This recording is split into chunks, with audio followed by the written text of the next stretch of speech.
Hi, my name is Allison Campbell, and this is my mom, Lisa Campbell. And today we are going to be having a conversation addressing two problems with each other. Me first? Yes. So I think that we should discuss the CSET English subtests 1, 2, 3, and 4 that you seem to be struggling with passing. I think that you need to make that a very big priority. You struggled with the CBEST, but you really stuck to it and you were able to pass them.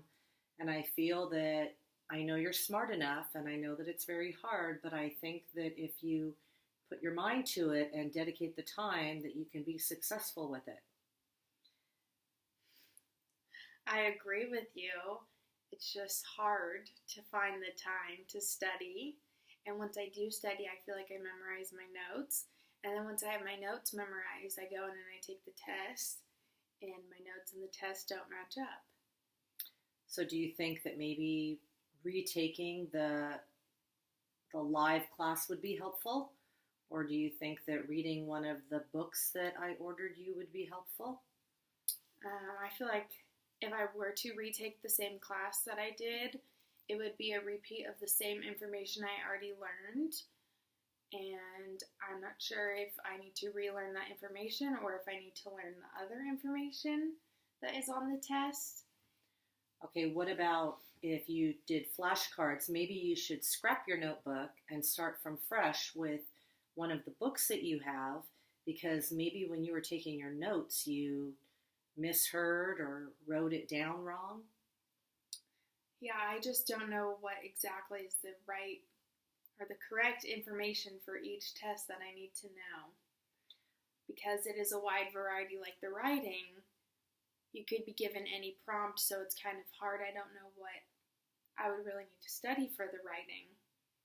So what about if you broke it down into just work on subtest 1 until you master that and take different tests, and when you get a problem wrong, if you screenshot that, you could print it out and make your own note cards for that. Are you talking about the practice test? The practice test. Okay. The practice test.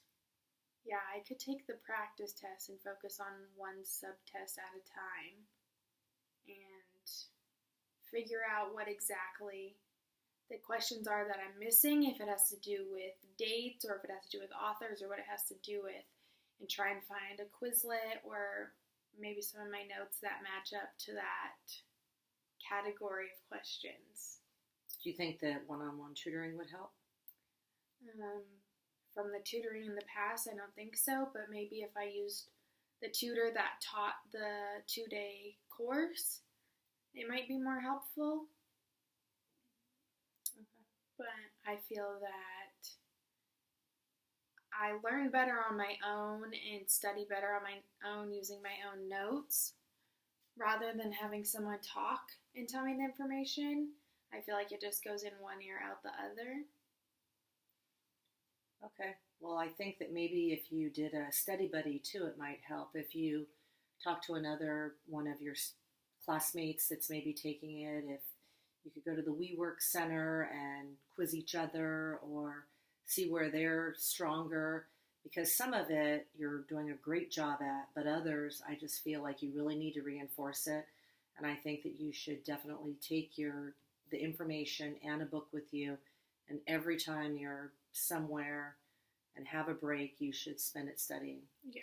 We also have online a support group almost of people that haven't passed the test as well that are all added to it.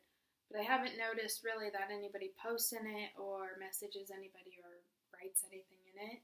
So why don't you start it? And there's probably other students that are struggling as well, but they don't want to be the one to start it. So you could take that step and it would help you and you might help somebody else. Maybe. It's just very intimidating. Yes, but the CBEST was too, and you were successful with that. And it was because you stuck with it. You studied your material. I mean, your math score almost doubled. Yeah, I think that I just need to continue to study and take it one test at a time. And if I stick to it the way I did with the CBEST, then hopefully this last time I take it, I can pass it and I can start my student teaching. I think you will. All right. All right. Now, Good job. should I just start the video or let it keep going? I'm going to have to edit it together. Just keep going. Okay. Okay, now we're going to address my problem with my mom. Okay.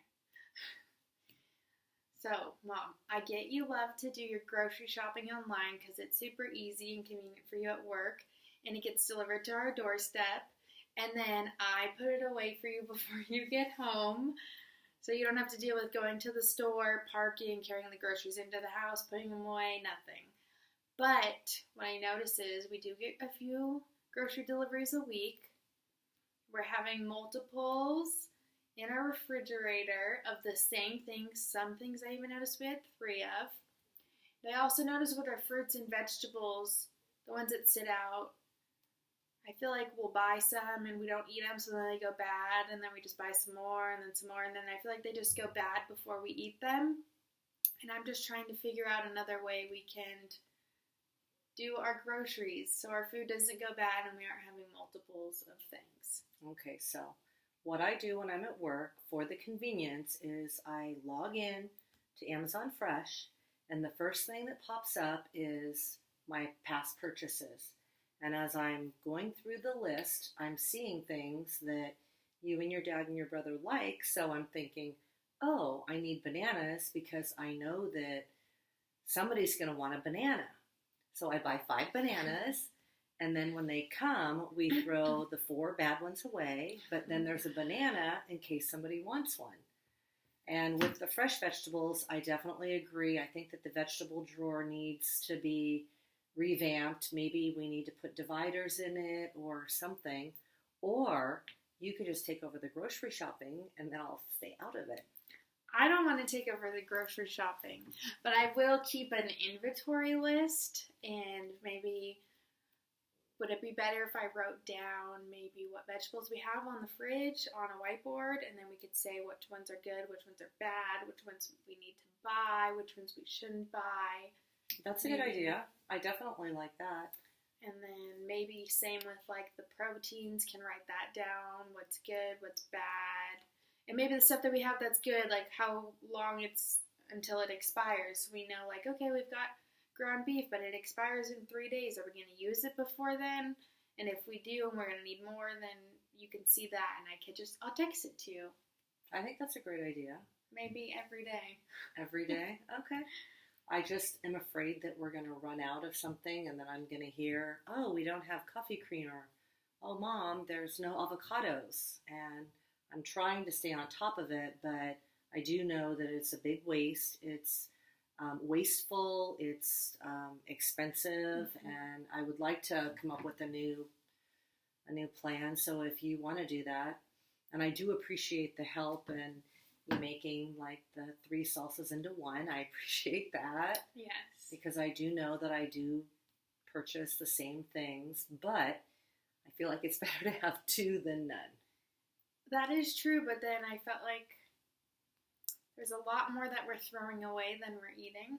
I know. And I just think, what do you think? What else could we do besides writing it down? I think that maybe we assign different people to make dinner, and they're responsible for getting the stuff. Maybe I should only grocery shop 1 time a week too, and then I would probably be less. There would be less of a chance of me buying the same things. Multiples. And maybe we do go by a list. Maybe when we're out of something, I like your idea of the whiteboard, put it on the refrigerator, and then if you're home or if I'm home, I can take a picture of it. When I'm ordering groceries, I can order from the list rather than from my previous purchases. Yeah, and maybe waiting to order until something is completely out, or even, like That's I said, true. writing the expiration date down so we know, hey, this thing that we eat every day, or coffee, it's going to expire in 3 days. We know that we're going to want it in 3 days, so maybe ordering it the day before it expires. To try and save some money and less waste. Yes. I agree. Okay. Well, I'll make an honest effort to not overshop and try and get the things that we need. And I will make an honest effort to pass my 4 sub test, to study and to stick to it. All right. Thank you. Thank you.